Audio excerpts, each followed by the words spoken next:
Baik, bismillahirrahmanirrahim. Assalamualaikum warahmatullahi wabarakatuh. Yang saya hormati, Bapak Hasbi sebagai dosen pengampu mata kuliah agama Islam. Perkenalkan, saya Laina Tabina Hafsah dari Ilmu Komunikasi Angkatan 2024, kelas K1D.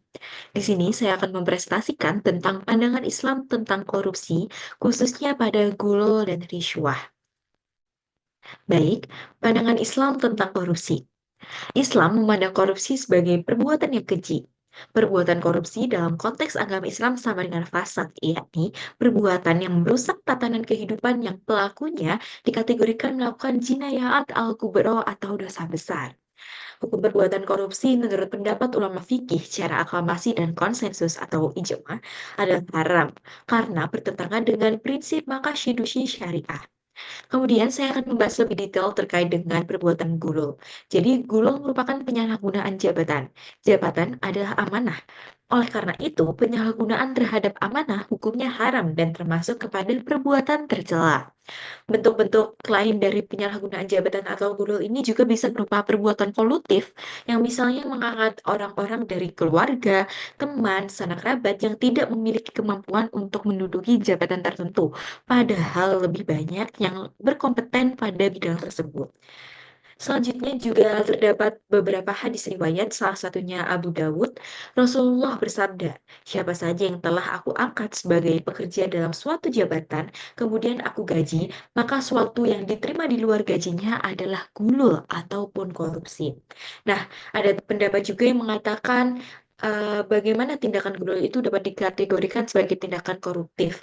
Di sini terdapat 4 alasan. Yang pertama yaitu ada niatan memperkaya diri. Kemudian yang kedua, tindakan gulul merugikan orang lain, mulai dari publik, warga, masyarakat, ataupun negara. Nah, selanjutnya juga yang ketiga, terjadinya gulul karena penyalahgunaan wewenang. Dan yang terakhir, gulul merupakan tindakan yang bertentangan dan melawan hukum, juga dilarang agama, serta merusak hukum dan moral masyarakat. Selanjutnya, saya akan membahas lebih dalam terkait dengan perbuatan riswah ataupun suap. Secara harfiah, suap atau riswah berarti batu bulat yang jika dibungkamkan ke mulut seseorang, ia tidak akan mampu berbicara apapun, sehingga suap dapat membungkam seseorang dari kebenaran. Menurut Ibrahim An-Nakhai, suap merupakan sesuatu yang diberikan kepada seseorang untuk menghidupkan kebatilan ataupun menghancurkan kebenaran. Hal ini dapat berupa keputusan yang menguntungkan pihak yang memberikan suap, seperti menghindari hukuman, kemudian mendapatkan izin, memenangkan tender, ataupun mempengaruhi keputusan lainnya yang seharusnya tidak tergantung pada pemberian tersebut. Nah, di sini juga terdapat dasar hukum pelanggaran suap yaitu pada Quran Surat Al-Maidah ayat 42. Bismillahirrahmanirrahim. Sama'una lil kadibi aqaluna liswah. Fa in ja'uka fahkum bainahum aw a'rid anhum wa in tu'rid anhum falan yadurruka syai'a wa in hakamta fahkum bainahum bil qis innallaha yuhibbul muqsitin, yang artinya mereka atau orang-orang Yahudi itu sangat suka mendengar berita bohong lagi banyak memakan makanan yang haram. Maka, jika mereka datang kepadamu, Nabi Muhammad SAW, untuk meminta keputusan, berilah putusan di antara mereka ataulah berpaling dari mereka. Jika engkau berpaling, mereka tidak akan membahayakanmu sedikit pun. Akan tetapi, jika engkau memutuskan perkara mereka, putuskanlah dengan adil. Sesungguhnya Allah menyukai orang-orang yang adil. Nah, Islam juga sangat menekankan pada pentingnya integritas, keadilan, dan transparansi dalam segala hal. Dan riswah adalah salah satu tindakan yang paling bertentangan dengan nilai-nilai tersebut. Di sini saya juga memberikan masing-masing 3 contoh dalam perbuatan gulul dan juga riswah.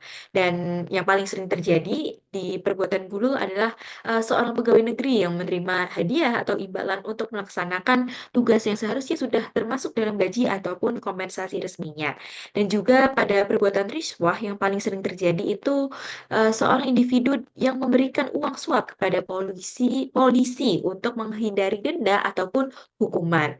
Nah, jadi seperti yang dapat kita simpulkan yaitu gulul dan rishwah merupakan dua tindakan korupsi yang dilarang keras dalam Islam karena kedua hal ini merusak tatanan sosial, hukum, dan moral masyarakat. Melihat kenyataan yang ada saat ini, begitu masif tindakan-tindakan korupsi yang terjadi di Indonesia. Oleh karena itu, Islam menganggap kedua tindakan tersebut sebagai dosa besar dan harus dihindari dan diberantas demi terciptanya masyarakat yang adil dan bersih dari korupsi. Mungkin cukup sekian yang dapat saya sampaikan terkait guru dan Rishwa.